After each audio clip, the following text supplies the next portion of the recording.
본격 밀리터리 팟캐스트 밀떡 시작합니다. 안녕하세요. 워너비 밀떡이 되고 싶은 한보람입니다. 안녕하세요. 놀러온 정명섭 작가입니다. 안녕하십니까. 밀떡의 백호 김대영 구사평론가입니다. 네, 반갑습니다.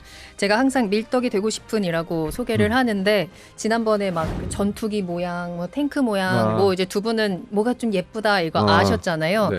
생각을 해보니까 그걸 내가 포착하는 순간 내가 밀떡이 되겠구나 싶어가지고 사진을 많이 보고 있는데 멀지 않았습니다. 여전히 네. 모르겠어요. 어느 순간 훅 들어올 겁니다. 그러니까요. 네. 언젠간 알아볼 수 있는 날이 오기를 기대하면서 오늘의 소식을 이야기 나눠보도록 하겠습니다.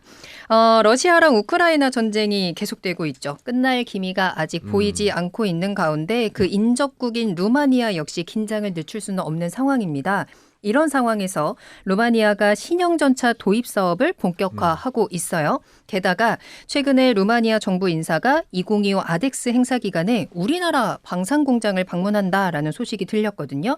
계획을 보면 현대로템 공장까지도 방문을 한다고 하는데 그러면서 K2 전차에 관한 수출 이야기도 나옵니다. 네. 몇몇 매체랑 유튜브를 보면 이미 이 K2 전차가 루마니아에 도입이 확정됐다라고 나오기도 하더라고요. 정확하게 지금 루마니아랑 K2 전차 관련 진행 상황 어떤지 좀 그 팩트 체크를 해보고요. 이 신형 전차 도입하려고 하는 이유까지도 한번 짚어볼까요? 일단 루마니아가 K2 흑표 전차에 관심을 좀 기울인다라는 게 처음 흘러나온 건 2022년 9월 24일에 루마니아 국방부와 대한민국이 이제 방산 협력 의향서를 서로 작성한 이유인데 이 비슷한 시기에 루마니아 측 방산 업체에서 네. 루마니아가 K2 흑표 전차 도입을 진지하게 고려하고 있다라는 이제 보도를 내보냈습니다. 그리고 폴란드에서 우리나라 전차를 대량으로 도입하면서 급물살을 탔다라는 그런 느낌을 좀 받았는데 2024년에 루마니아에 있는 훈련장에 흑표 전차가 갑니다. 가서 시범을 좀 보여주면서 야 이제 쌀만 남았다 막 이랬는데 이 방산 무기는 당장 필요한 건 아니거든요. 그렇죠. 그러니까 뭐 여러 가지 뭐 자금 문제도 있고 네. 루마니아 내부 사정으로 인해서 살짝 밀렸다가 올해 9월 30일에 루마니아 국방부에서 2차 전차 사업 승인 요청을 의회에 보냅니다. 네. 전차 도입 사업 두 번째를 진행할 거니까 돈이 이만큼 들어가니까 이것 좀 승인해 주세요. 왜냐하면 정상적인 국가들은 모두 자금의 통제를 의회에서 하거든요. 그러니까 의회에서 통과가 돼야 돈을 쓸 수 있고 그러니까 우리나라도 마찬가지고 다른 나라도. 그러니까 그 국방부에서 서류를 보냈다는 얘기는 2차 도입 사업이 궤도에 꽤 올라간 채로 진행되고 있다라고 보시면 뭐 될 것 같습니다. 그리고 도입 사업 규모는 이제 216대가 전차로 도입할 거고요. 그리고 네. 군한 전차, 교량 전차 해서 파생형이 76대도 같이 도입할 겁니다. 그러니까 이것저것 다 합하면 300대에서 살짝 모자르는 정보. 그리고 나온 정보들을 보면은 루마니아 정부는 전차의 부품을 현지에서 좀 생산하고 싶어 하고 그다음에 유지 보수도 루마니아 측에서 하고 싶어 합니다. 이건 뭐 이 정도 전차를 도입하는 국가들이 대부분 요구하는 정도이고요. 그리고 이런 조구 조건들에 가장 가까운 제안을 하고 있는 게 현대로템이다라는 것도 이제 관련 매체에서 보도로 나왔습니다. 그러니까 도입 확정됐다. 이미 루마니아에 가 있다. 막 펄럭 뭐 이런 건 아니고 네. 도입 사업이 2차 도입 사업이 진행 중이고 K2 흑표가 유력하다. 이 정도로 보시면 될 것 같습니다. 그러니까 정확한 사실은 아직은 확정된 건 아닌데 우리가 가장 유력한 후보에 올라 있다 네. 정도까지인 거죠. 그러니까 작년에는 네. 로템도 그런 얘기 했어요. 아직 예산 반영이 안 돼 있는데 왜 자꾸 된다는지 모르겠다. 그게 이제 오래된 거예요. 2차 사업 관련된 예산 반영이 된 거고 그리고 이런 사업은 다 이제 컴피티션 아니에요. 컴피티션이에요? 컴피티션이니까. 그러니까 후보군 이제 놓고 보겠죠. 아, 그래요? 그러니까 뭐 우리가 이제 유력한 후보기도 하고 네. 작년에 가서 또 이제 K2 전차 한번 또 쓸어줬죠. 데몬스트레이션 네. 한번 해줬고 옆 나라 폴란드 지금 쓰고 있고 뭐 그렇게 봤을 때 좀 우리가 좀 유리한 조건이 아니냐 이렇게 보여지는 거죠. 예. 또 다른 후보들은 어느 나라가 있어요? 뭐 독일도 들어올 거고 아, 그래요? 그다음에 이제 미국도 뭐 근질근질하면 또 들어올 거고 근데 지금 중부 유럽 동유럽 국가 특히 이제 폴란드 잘 보시면 하나의 전차만 쓰는 게 아니에요. 미국제 M1A2 계열도 쓰고 있고 네. 우리 K2도 쓰고 있고 레오파르트도 2도 쓰고 있단 말이에요. 그럼 잘하면 이제 루마니아도 지금 이제 M1A2 계열은 이미 하기로 했고 54대. 네, 하기로 했고 그러니까 이거는 목적이 딱 보이죠. 유사시 미 육군과의 연합 작전을 위해서 이거는 이렇게 하는 거고. M1A2는 미국 거고. 네, 그러니까 이제 네. 미 육군하고 만약에 진짜 루마니아에 뭐 러시아가 쳐들어온 다음 나토와 연합작전 해야 되니까 그렇죠.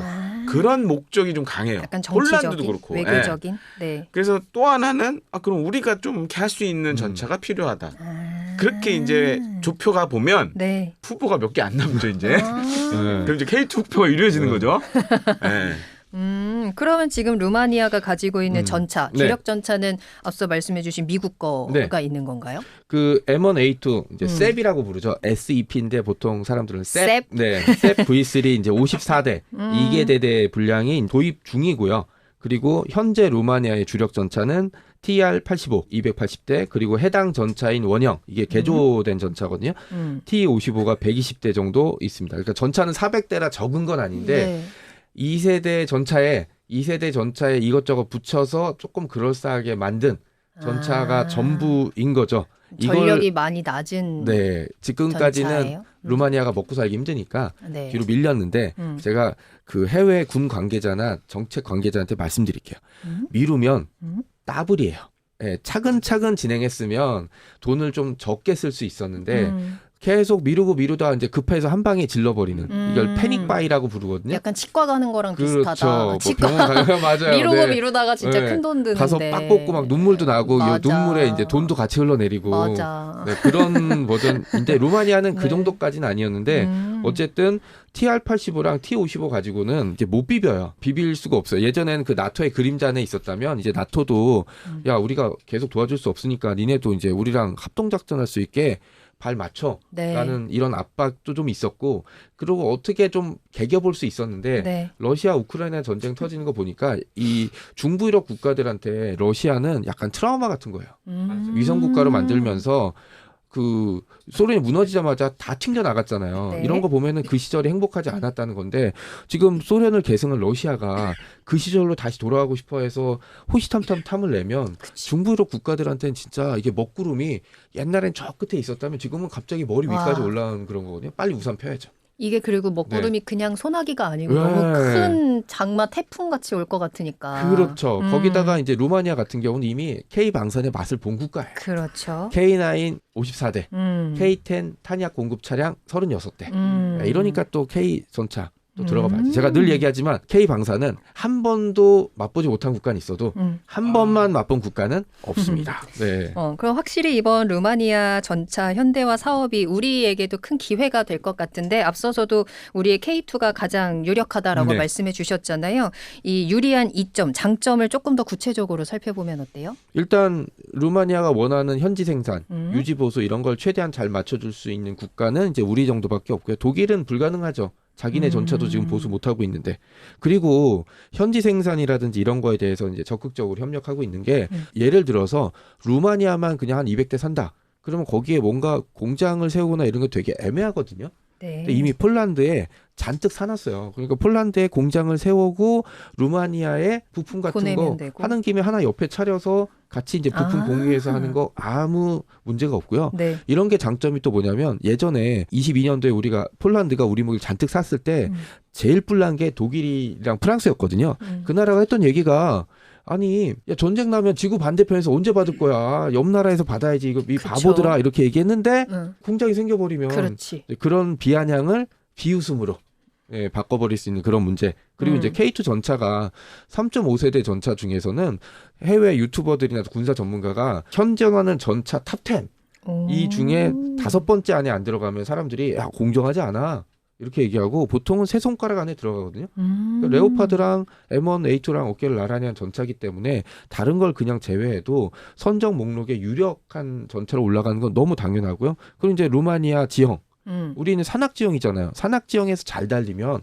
평야는 날라다녀요. 그렇지. 네, 그다음에 늘 얘기하지만 그 극한지 버전 그다음에 열대 버전 만들 필요도 없고 네. 네, 그다음에 120mm 화력 그다음에 다양한 포탄 그리고 또 비용 그리고 빠른 납기 그다음에 전차가 M1보다 좀 가벼워요. 이런 얘기 무슨 얘기냐면 M1이 지나갈 수 없는 교량 이런 데를 K2는 지나갈 수 있다라는 거죠. 그러니까 M1은 미국과 협동 작전 때문에 필요하다면 이제 그걸로 다 채웠다가는 고관이 다 없어지니까 이제 K2로. 그러니까 이걸 저는 폴란드형 방식이라고 부르거든요. 그러니까 이런 식의 이제 루마니아도 따라가고 있고 폴란드, 루마니아가 따라하면 다른 나라들도 최근에 슬로바키아가 갑자기 경전차 산다고 이상한 소리를 해버렸는데 네. 빨리 정신 차리시기를 바랄게요. 경전차 아닙니다. 네, 뭔 소리 하는지 모르겠어요. 이런 방식은 네. 중부 유럽 국가한테 굉장히 잘 먹힐 수 있기 때문에 우리 음. 지속적으로 어필하면 굉장히 유력한 세일즈 포인트가 될 것 같습니다. 네. K2 전차 왜 안 사? 이런 생각이 들 음. 정도인데. 참고로 말씀드리면 이제 중부 유럽, 동유럽 국가들이 이제 나토에 90년대 말 2000년대 막 가입을 했단 말이에요. 근데 그러면서 사실은 그때 다 바꿨어야 되는데 나토 그때 나토가 뭐라고 얘기했냐면 아이고, 천천히 해. 천천히 해. 근데 이제 러거즈중이 빵 터지면서 큰일 났다. 대부분 어이구 나도 빵 터졌네. 정말 빵 터졌네. 빵 터졌네. 그래서 완전, 큰일 났다. 네. 그러면서 지금 막 폴란드부터 시작해 난리가 났는데 일단 이제 경쟁 전차들하고 이제 강점으로 제가 꼽는 것 중에 하나는 사실 우리가 독일 전차의 영향을 많이 받았어요. 네. K1 전차부터 그렇죠. 해가지고 네. 좀 많이 받았는데 스스로 자주 도하할 수 있는 강을 건널 수 있는 기능도 K2는 그렇죠. 우리 갖고 있고. 예. 반면에 이제 M1A2에 이번 불가능하지. 무거워서 안 기능이 돼요. 없어요. 아예. 네. 예, 없고 이런 것도 강점이고 이제 다만 루마니아가 이번 차세대 전차 사업에서 좀 걸고 있는 조건들이 몇 가지가 있습니다. 정 작가님도 얘기해 주셨지만 루마니아 내에서 뭐 생산이라든가 이런 정비 이런 걸 다 해야 돼요. 그래서 그런 것들 보면 우리가 또 강점이 그렇죠. 있고 또 한 가지로는 이제 옆 나라 폴란드도 지금 쓰고 그치. 있고 그렇기 때문에 좀 유리한 상황이다. 그리고 루마니아가 사실은 이제 우리 K 방산 무기 제일 먼저 산 거는 신궁이에요. 그렇죠. 신궁. 네, 신궁을 사실 소량 샀어요. 전쟁 터지자마자 소량 빨리 샀어요. 아, 그때 바로요? 그래서 이제 그거를 했고 그 다음에 아시다시피 자주포, K9 자주포 했고 이제 K2까지 노려보는 시장이라고 할 수 있겠습니다. 그럼 이번에 루마니아 이 K2 전차까지 도입이 된다면 K2 전차가 중앙 유럽에만 1,300여 네. 대가 네. 깔리는 거라고 하던데요.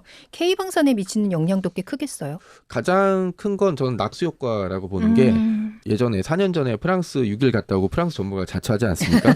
그 프랑스에 가서 제가 한류를 직접 목격했어요. 한국에서 왔다고 하니까 한국말을 붙이려고 하고 한국에 갔다 왔다는 걸 자랑하는 사람들을 봤거든요. 그러니까 좀 어떻게 보면은 좀 어려운 얘기라 조심스럽게 말씀드릴게요. 예를 들어서 중앙아시아, 그 다음에 중동, 뭐 다른 아시아, 아프리카 이런 국가에 K2 전차를 200대 팔았다. 네. 라고 하면 사람들이 팔았네. 이렇게 생각하고 넘어가겠죠. 그런데 유럽 같은데 유럽에 팔았대. 유럽에 팔았대. 약간 이런 거. 왜냐하면 다른 국가들은 이것도 조심스럽게 말씀드릴게요. 성능 외에 다른 게 좀 있어요.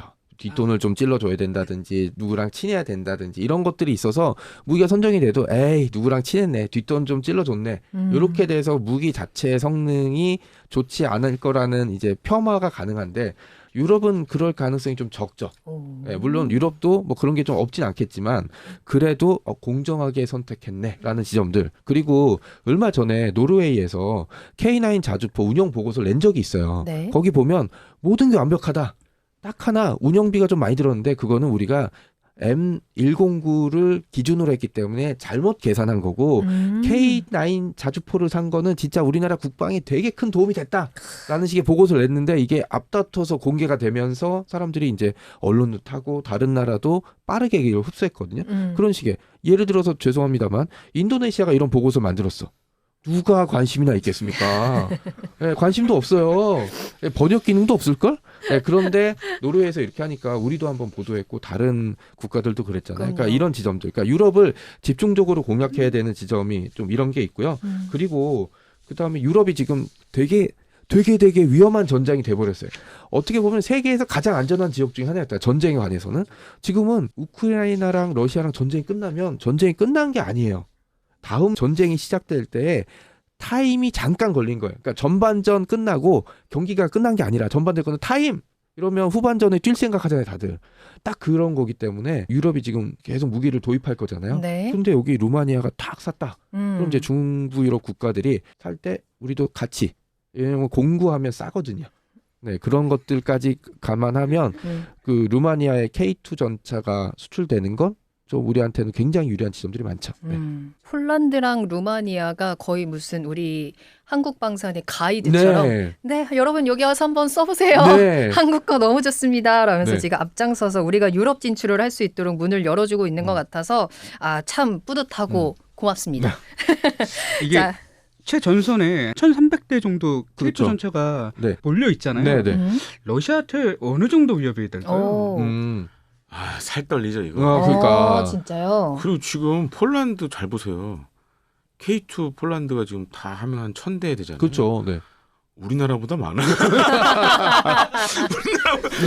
정작 만든 나라보다 더 많이 나오고 있어 지금. 1,300대 만약에 루마니아까지 되면 그 포인트가 되는 거죠. 중부 유럽, 동유럽 나라들이 제일 많이 쓰는 거예요. 그렇죠. 네. 멀리서 봤을 때 착 K2 네, 1300대 착 깔려 있으면 진짜 멋있겠다. 정말 그 몇 년 전만 해도 현대로템이 정말 K2 때문에 눈물을 흘렸었는데 22년 전만 해도 4차 양산 막 안 되고 말했을 때 우리 주거 이라 다 망해요 이랬는데 지금은 거의 로또가 됐어 지금. 그러니까. 주가가 지금 장난 아니에요. 결론은 네. 그리고 지금 이제 또 요즘에 또 이라크 지금 구체화 얘기 또 한 거기도 한 200 몇십 대 되더만. 그쵸. 아 지금 보면 이제 해외 이거 되게 역설적으로 만든 나라보다 수출이 더 많이 될 수 있는 가능성이 높아지고 그치, 있죠. 그치. 네. 아, K2가 현대로템에도 한국 방산에도 효자 역할을 톡톡하게 해주고 있는 것 같고요. 이번에 루마니아에 도입될 가능성도 높아지고 있습니다. 한국 방산의 기술력과 신뢰를 입증할 수 있는 기회가 될 것 같아서 이번 루마니아 수출이 더 의미가 있는 것 같아요. 여러분들께서도 지켜봐 주시고 응원해 주시면 좋겠습니다. 자, 밀리터리 팟캐스트 밀떡 오늘은 여기서 마치도록 할게요. 구독과 좋아요, 알림 설정 잊지 마시고 다음에 또 만나요. 안녕.